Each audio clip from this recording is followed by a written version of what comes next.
This is a podcast from Partnerships for Wellbeing.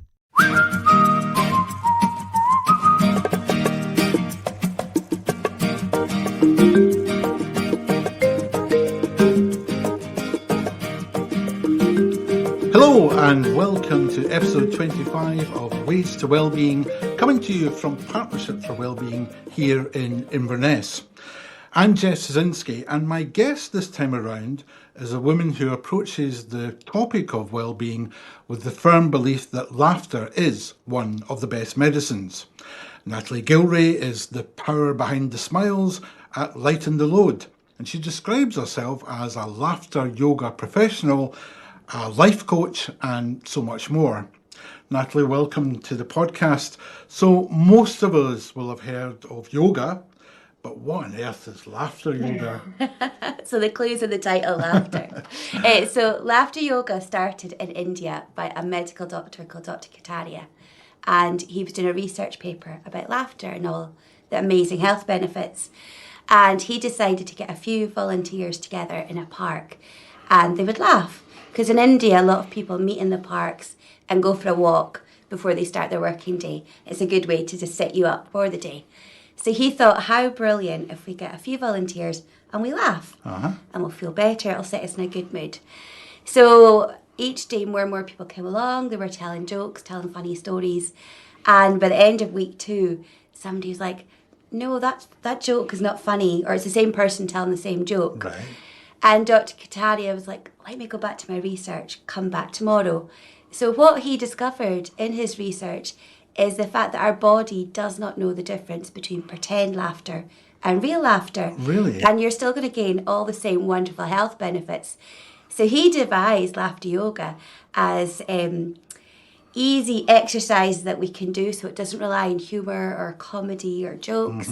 So it's like exercises that anybody can do.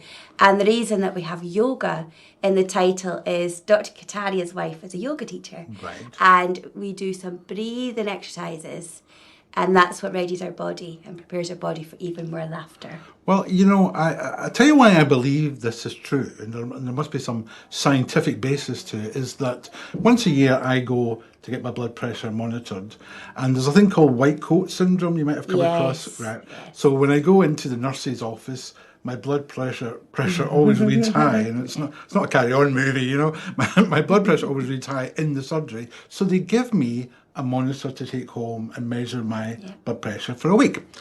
And I noticed that if I watch a comedy show and I'm actually laughing, I can lower my blood pressure. So there must be some scientific basis to it. There absolutely is. There was this gentleman, somebody cousins, he was in hospital, really quite unwell, and he decided to check himself out of hospital and check into a nearby hotel, and he watched back-to-back comedies, and he was able to get 2 hours of pain-free sleep a night.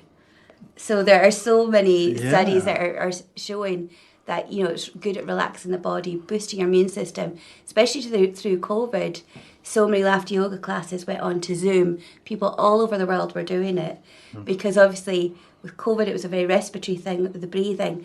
If you were doing laughter exercises, you're strengthening up your lungs, you're boosting that immune system, you're boosting your mood. Right. You're feeling naturally that bit happier. I mean, I just love the idea of you can have laughter without humour. Oh, yeah, you definitely. know, I mean, so many comedians can make a career out of that. You Exactly. know? But that's about. I mean, can you demonstrate with me should I just laugh and see what happens? Or? Well, yeah, this is an easy one we can do. So we can breathe in. So we're breathing in through the nose. Absolutely, isn't it? And we're holding that breath. And then we're just gently going to sigh it out. We're just going to go, ah. Okay? And then this time we're going to do it again. So we're breathing in through the nose. And we're just going to laugh. We're just going to go.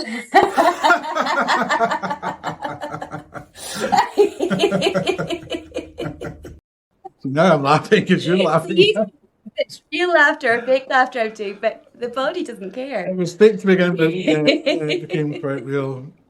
Right, okay.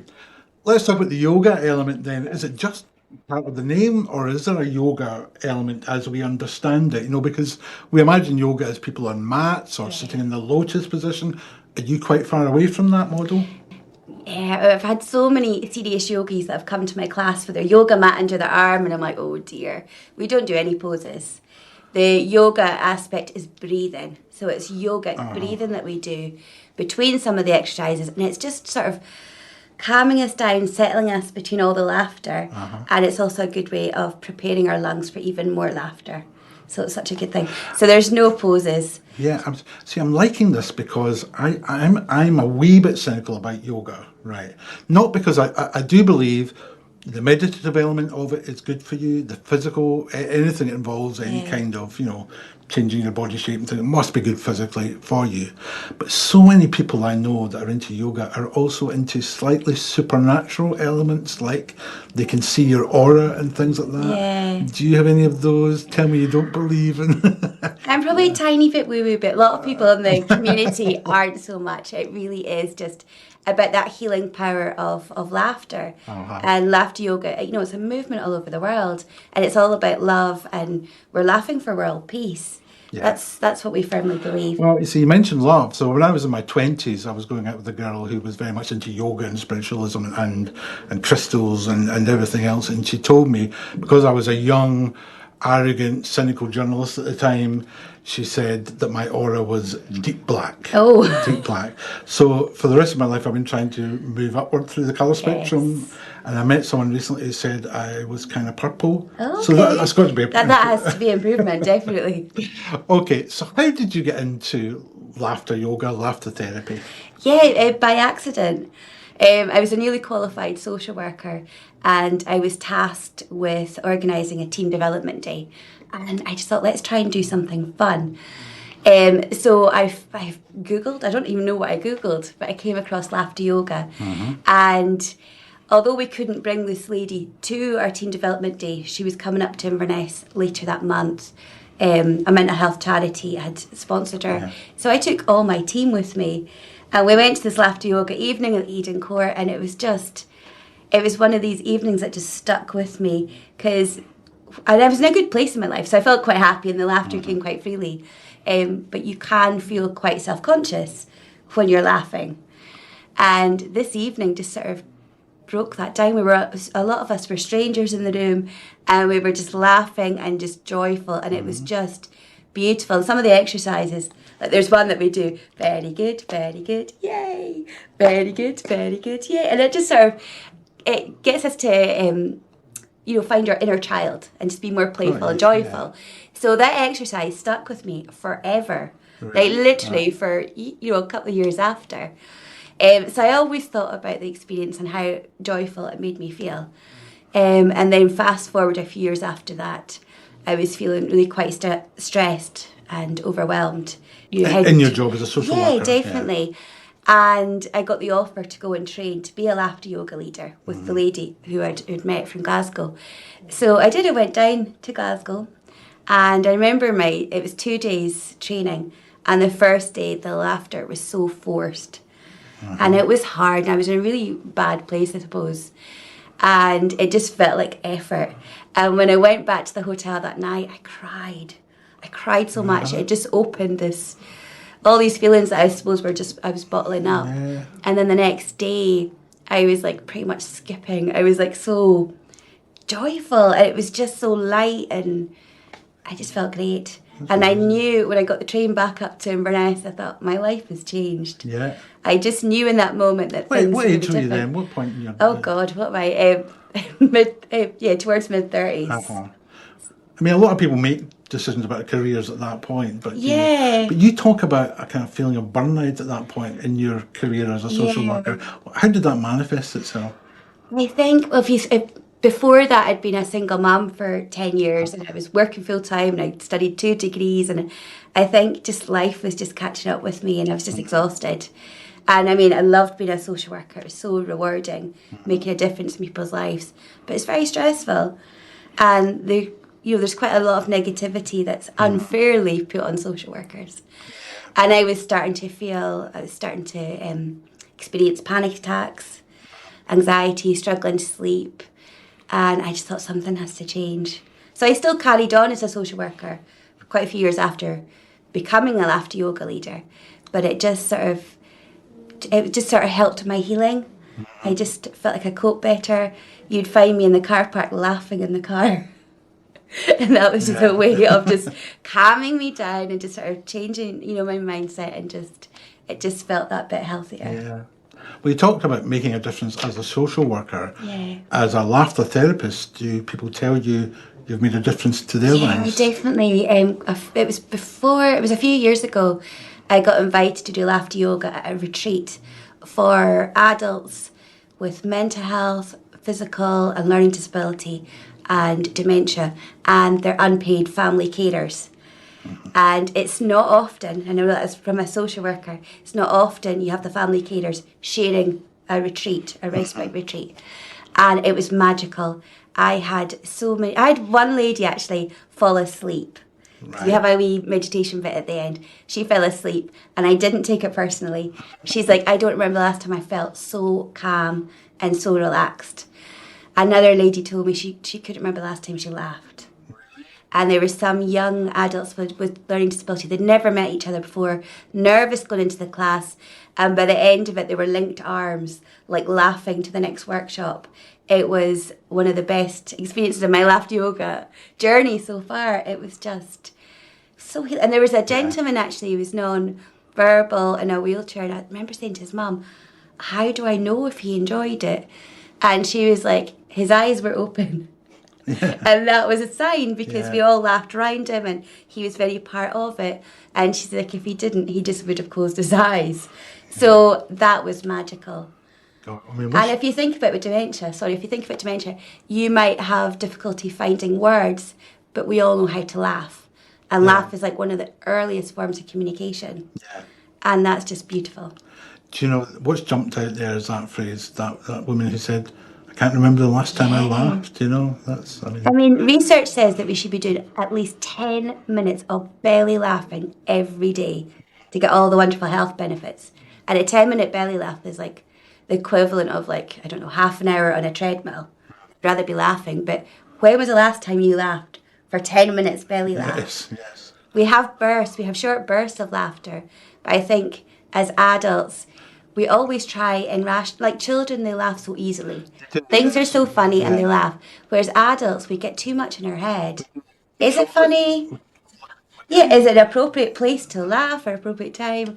We just talk ourselves out of it. Yeah. You do group sessions, you go to schools, you go to workplaces. You've recently been at a music festival. Yeah. Belgium. How does that work in the middle of a music festival? It's hilarious. So I was at Belgium. It was the 5th year I've been there, and there's a part of the grounds that are dedicated to sort of well-being.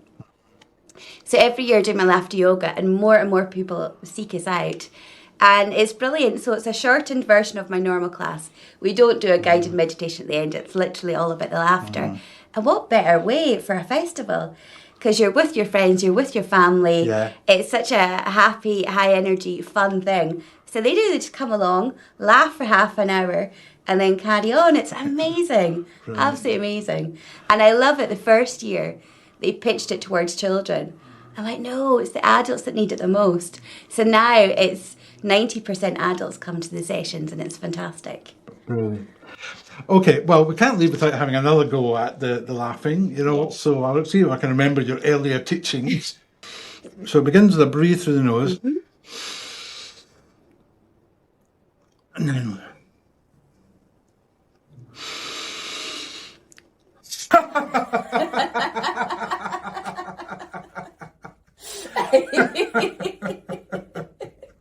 and if you put your hands on your chest, your hand on your belly, I really laugh. Just. So you look good laughing. It's gone over. I don't think I do. Well, Natalie, for the moment, thank you very much. It's not the end of this episode, though, because we're now going over to our brilliant duo, Jane and Mary, who are going to give us some updates about new happenings with our health walks. Hi Jeff, well we've got a great walk with Maggie's Centre, that's the cancer centre up at Raigmore. We're meeting there on a Thursday morning at 10:30, and that group's for anybody who's on their cancer journey and anybody who is a family member or a carer. They're also welcome to come along. It's a lovely shortish route, maybe up to an hour walk across the Golden Bridge, up towards the university, along one of the new active travel routes, and then we make our way back to Maggie's, and there's free biscuits and free drinks, so it's a lovely group. So if you feel like that's a group for you, then come and join us. And Mary, what have you got to tell us? We have a new walk starting in Smithton. We're going to be meeting on Wednesdays at 10:30, leaving from the Smithton Hotel. And also after the walk, the Smithton Hotel are kindly going to provide coffee, and we can pre-book a scone as well to go with your cup of tea or coffee. There's loads of lovely routes up in that area. We've got some short routes planned, but as people get fitter, there's lots more to explore. It could be up to the Culloden Woods as well. So a lot of potential, and we've got lots of great volunteers looking forward to meeting you and taking you on the walks. Jane and Mary there, great news. Well, that's it for this episode of Ways to Wellbeing. My thanks to Jane and Mary, and of course to you, Natalie. Before we go, what makes you laugh? I mean, and real laughing, stand-up comedy, anything like that? No, anything now. I think because laughter yoga is such a practice, I'd laugh all the time. So anything just tickles my fancy and I just laugh. Because I was thinking, with the Edinburgh Festival coming up, there are some not very good comedians out there who could do with you as a warm-up act to show their audience how to laugh, I'm available. Right. If they want to get in touch, or if anybody else wants to get in touch with you, how would they do that? The best place would be Facebook, and my business page is Lighten the Load, or on Instagram, Laughter Lassie. Okay, Laughter Lassie. Brilliant. Okay, well, thank you very much. And that's it for this episode. So thanks very much for watching or listening or doing both. And bye for now.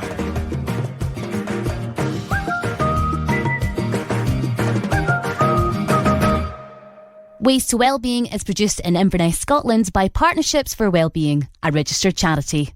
To find out more about our services, go to p4w.org.uk.